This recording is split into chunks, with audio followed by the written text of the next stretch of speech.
According to recent studies, nearly 60% of adults confess to cancelling social plans at least once a month, often driven by a quiet dread. For 41% of us, post-pandemic social anxiety has become a persistent shadow, making us increasingly overwhelmed by the simple act of gathering.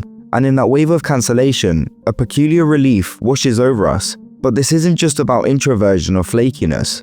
It's a silent epidemic of overcommitment, nervous system exhaustion, and a brain that learned to equate connection with depletion. This epidemic manifests as a familiar personal cycle, the yes-dread-relief cycle. It starts with an automatic yes. A friend asks if you're free next week, and before you've even checked your internal battery, your mouth says, of course. It's a reflex, one that's been hammered into us by social conditioning.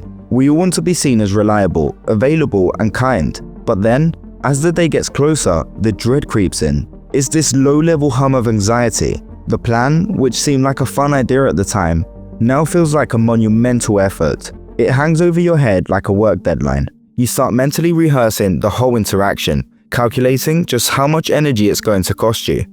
This isn't about disliking the person. You genuinely want to see them. Still, the obligation feels heavy. Then comes the cancellation text, and with it, that flood of guilty relief. It's a complicated feeling, pure joy that your evening has been handed back to you, immediately followed by a wave of shame. And you start asking yourself, what is wrong with me? Am I lazy, antisocial, or just a bad person? Here's what you need to understand. That feeling of relief is one of the most honest signals your body can possibly send you. It's not a character flaw, it's data. And it's time we started listening to it.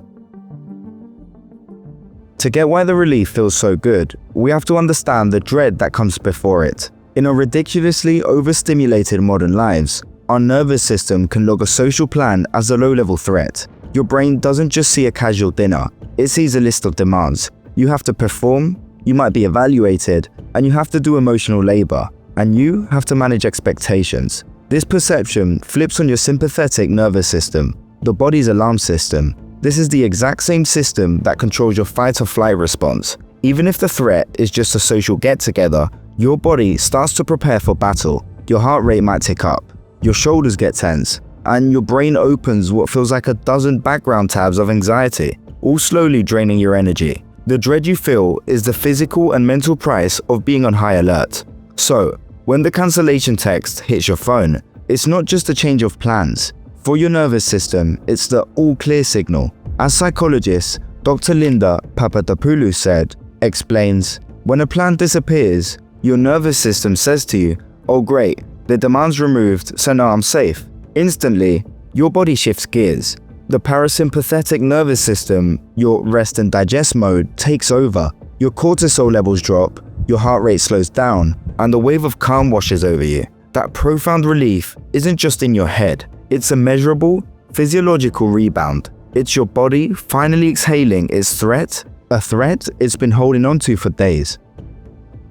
So, why does your nervous system treat a simple coffee date like a major threat? The reasons are complicated, and they go way deeper than just being an introvert. It's a messy collision of our biology, our upbringing, and the sheer insanity of modern life. First, let's separate social desire from social capacity. Psychologist Marisa Franco points out that we confuse these two all of the time. You can genuinely want to connect with someone, while at the same time completely lacking the bandwidth to be a present, engaged human being. Your desire is real, but your capacity is zero. The relief you feel when they cancel is your body's way of saying, thank God. The gap between what was expected of me and what I could actually give was getting dangerous. This is where people-pleasing comes in and makes everything worse. For so many of us, saying yes is an automatic defense mechanism to avoid disappointing people or causing conflict. This is a pattern often learned in childhood, where being the easy kid got you approval. As an adult, that translates to agreeing to plans before you've even asked yourself if you want to or can do it. Constantly overriding your own internal signals is a fast track to burnout. The resentment builds, and the very relationships you were trying to protect starts to feel like a burden. This leads us to a critical concept, allostatic load. The simplest way to think about allostatic load is as a cumulative wear and tear on your body from chronic stress. Every work deadline, every family drama, every difficult conversation, and yes, every social obligation adds to this load. Your calendar stops looking like a series of fun events and starts looking like a minefield of energy drains. When you're already running on fumes, even a fun social event can feel like one demand too many. That feeling of relief isn't just about getting an evening back, it's your body desperately trying to prevent a total system crash. And finally, there's the psychology of autonomy. Self-determination theory tells us that feeling in control of our own choices is a fundamental human need. Plans start to feel exhausting the second they shift from a genuine "I want to" into an obligatory "I have to." When your friend cancels, they unknowingly hand your freedom right back to you. The relief you feel is a direct response to that regained control. Your time, your energy, and your evening are yours again, and that feeling is deeply restorative. For some of us, this whole cycle can be traced all the way back to our attachment style, which is formed in infancy and basically dictates how we handle connection and independence in our adult relationships.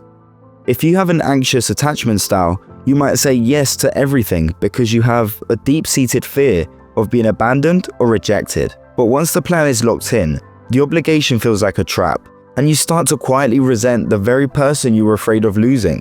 You hope they cancel so you can escape the pressure without having to be the one who does the rejecting. On the other hand, if you lean toward an avoidant attachment style, you might agree to plans just to seem normal and meet expectations. But your core fear is actually of being smothered or controlled. As the event gets closer, your instinct to pull away kicks in. You start craving distance to feel like yourself again. A cancellation from them feels like a win-win. You get to keep the connection intact without having to sacrifice your independence. In both cases, a simple social plan becomes a battleground for these deep, unconscious needs. So, what are we supposed to do? Become hermits who never commit to anything? No, absolutely not. The goal isn't to stop making plans, it's to start making them more honestly. The solution isn't to become flaky, it's to become more self-aware. The first step is to reframe the guilt. As therapist Nidra Glover explains, guilt often shows up when we act in line with our needs but against our cold, conditioned habits. That guilt doesn't mean your need for rest is wrong, it just means the boundary you're setting is new. Your relief reflects what your nervous system needs. Your guilt reflects what society has taught you to want. Trust your nervous system. That feeling of relief is valuable data. When you feel it, don't just shove it down with shame. Get curious. Ask yourself, was it the person, the activity, the timing, or was my social battery just completely drained? If you consistently feel relieved when plans fall through, it's a massive sign that you're living out of sync with your own capacity. It's an invitation to recalibrate. This is where you can embrace the joy of missing out, or also known as JOMO. Instead of worrying about what you're missing, you can start to lean into the peace of an empty calendar.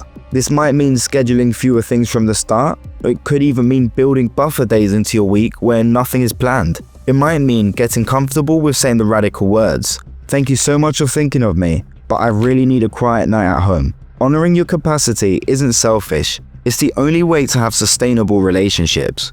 When you say yes from a place of genuine desire and energy, you show up as a better friend, partner, or colleague. You're present and engaged, not a resentful, exhausted version of yourself. True connection is built on quality, not quantity. The next time you get that cancellation text and feel that secret wave of relief, just pause for a second. Notice your shoulders dropping, notice your breath deepening, and instead of letting guilt rush in, thank your body for the crystal clear signal it just sent you. That feeling isn't proof that you're lazy, flaky, or a bad friend. It's an SOS from an overtaxed system.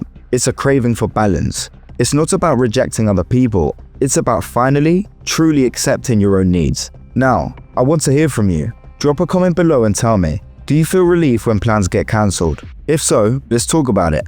And if this resonated with you, consider subscribing to join a community of people who are all trying to understand themselves a little better.